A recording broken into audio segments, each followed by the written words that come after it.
The existence of free will is, surprise, surprise, a question that philosophers have been debating since before records began, and the main problem appears to be a contradiction between two thoughts. First, there are really good, compelling arguments in favor of all of our actions ultimately being determined. And by determined, I mean that if we were to rewind the universe to the same conditions it was in 1,000,000 years ago and press play, every event would happen in exactly the same way. It is crucial to notice, and it is crucial to insist on, just how irrelevant his definition of determinism is. That he slips in there in just half a sentence. What do we mean when something is determined? What is it we're questioning? What is the answer or conclusion we're trying to come to here? It's not a question of whether or not randomness exists in the universe. It's a separate, legitimate philosophical question. So if you started the universe again, would crystals form differently in caves? Would the random movement of atoms in the ocean produce ultimately different weather events in the climate? Would the motion of lava trickling down from a volcano be the same when you scale this up and talk about it cosmologically? I mean, if you really believe nothing is random in the universe, that the formation of every salt crystal in the ocean would be identical if you started the universe over again, maybe that's an interesting philosophical discussion for you to debate, for you to engage in, but it's not what we mean by determinism. It's not what people are debating when they talk about free will. Either we are talking about the decisions we make in our own minds. Our decisions, our dreams, our plans, our thoughts about the future. Either we are saying those things, those cognitive experiences, that subjective reverie, either that is something determined by myself or it is not determined by myself. By determined, I mean that if we were to rewind the universe to the same conditions it was in 1,000,000 years ago and press play, every event would happen in exactly the same way, including the actions of human beings. And if you believe it is not determined by yourself, that has nothing to do with restarting the universe again and questioning whether or not random events would be different, the formation of crystals, weather in the climate, etc., or even the progress of evolution that ultimately at one point is proceeding on the level of a single cell. The formation of the first amoeba, would that have happened in the same way with the vagaries of, organic chemistry millions of years ago? Either we are saying these thoughts, these plans, these decisions, these dreams are determined by myself, or if they are not determined by myself, perhaps we mean someone else determines it. Perhaps we mean something else determines it, something with no sentience. Or perhaps we mean nothing determines it, that it is entirely arbitrary or meaningless. This whole discourse about determinism rests on a categorical error followed by a false dichotomy. False dichotomy sounds like a little bit of a confusing technical term. The reality is that when we engage in false dichotomies and when people find them convincing, we're leaning on cultural familiarity. If I say to someone that I'm not a Marxist or that I'm an anti-Marxist, and they respond by saying, oh, well, you must be pro-capitalist, or they might even say you must be right-wing, this reflects a false dichotomy in their mind and their perspective. And by the way, that may be their experience in life. It may be that their experience within their own culture is that there are only two possibilities. Either you're a Marxist or you're a pro-capitalist. And no, this isn't the case at all. Some people would talk about the theory of evolution.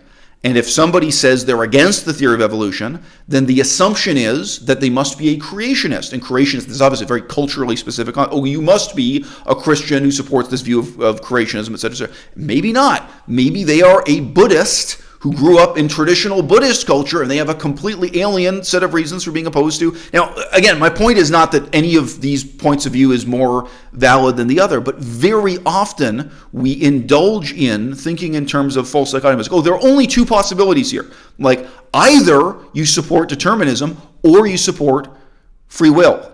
And how do we get to that ultimatum? How do we get to that false dichotomy? Just by saying something that is, strictly speaking, completely irrelevant to the question. Like, well, if we were to rewind the universe and then press play again, that is a non-falsifiable, speculative, hypothetical claim, and it's irrelevant. And by determined, I mean that if we were to rewind the universe to the same conditions it was in 1,000,000 years ago and press play, every event would happen in exactly the same way, including the actions of human beings. The question, is this choice my choice? Is this dream my dream? Do I make this decision for myself or not? Is completely separate from the question of, if we rewound the universe and played it again, would you make the same decision? Does it take a genius to recognize that? Is that too hard for you to follow? All right. Was it Adolf Hitler's decision to massacre all of these people, to create terrible atrocities, crimes against you? Was that Adolf Hitler's decision or not? If it wasn't his decision, what are you saying? Whose decision was it? Was it somebody else's decision? Was it nobody's decision? Was it just arbitrary meaningless? Whatever your philosophical perspective on this may be, it's completely irrelevant to say, well, if we could rewind the universe and then press play again, Adolf Hitler would make the same decision. That is not controverting, that is not debating, that is not disputing, that is not relevant to, in any way, the question of whether or not Adolf Hitler himself was the person who made the decision. That does not reduce the status of Adolf Hitler's mentation, his reverie, his imagination, his planning, his dreams. It does not reduce that cognitive process to being something that is just as clearly determined by the laws of physics as the formation of salt into a salt crystal. There is a tremendous burden of proof on you if you are supposedly scientifically going to prove that that's all there is to the process of forming a thought or experiencing a dream. Now, hear what he says in this next clip. He is again relying on what is philosophically and logically called a categorical error, a category mistake. Determinism is largely a product of the rise of the scientific method and the belief that the universe operates in accordance with laws of cause and effect, that every event in the universe has some sufficient explanation for why it happened, that is, some preceding cause that necessitated it. All of this was covered by Karl Popper like 40 years ago? A very, very long time ago. So every event is explained by the laws of physics in terms of cause and effect. Dreams? Are you saying that dreaming is explained by the laws of cause and effect? Really?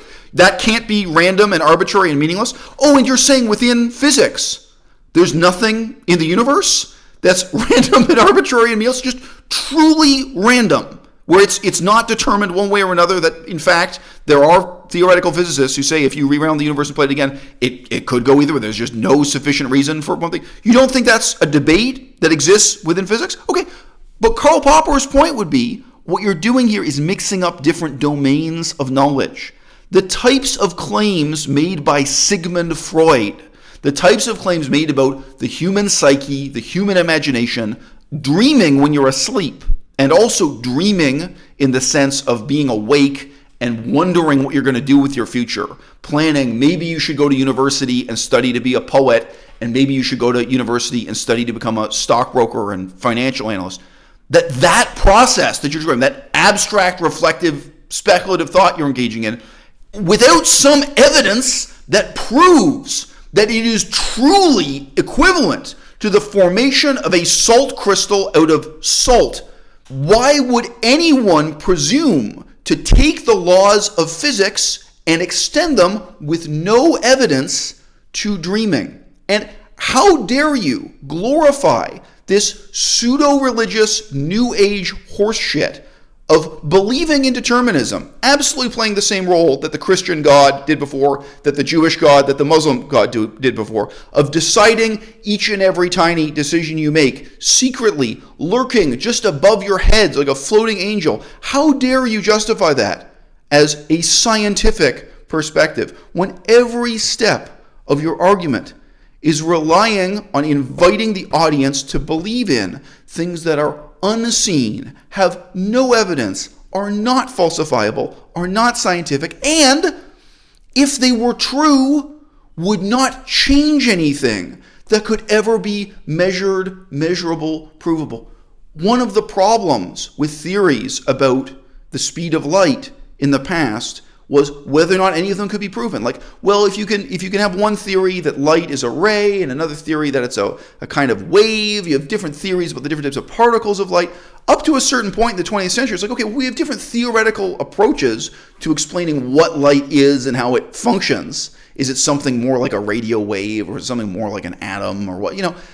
Really, it doesn't matter until you reach the point where those are testable, falsifiable, where there is a difference in the real world. Einstein played a decisive role in that history, written about and celebrated by Karl Popper. It's folded into Karl Popper's philosophy of science. If one theory or another were true, we should be able to test it by measuring how much the light bends out of its course, to what extent rays of light are bent by making certain careful observations with a telescope during an eclipse. So now, the different theories, they had measurable real-world outcomes, measurable consequences. So light is something that doesn't always travel in a straight line. It can bend in response to mass, in response to gravity. Oh, okay, now we have a testable hypothesis. Now we can speak in terms of truth and falsehood. Now we can speak in terms of science. Because when you're just making shit up, when you're just telling us which set of philosophical assumptions seems more compelling to you, you're not in the domain of science. You're in a domain that much more closely resembles mythology. And that was Karl Popper's critique of Sigmund Freud. That was Karl Popper's critique of a whole generation of people who kept trying to expand the sciences to encompass and include the human mind. And there just is no reason to regard the human mind as something that is determined by cause and effect in the same way as salt forming a salt crystal.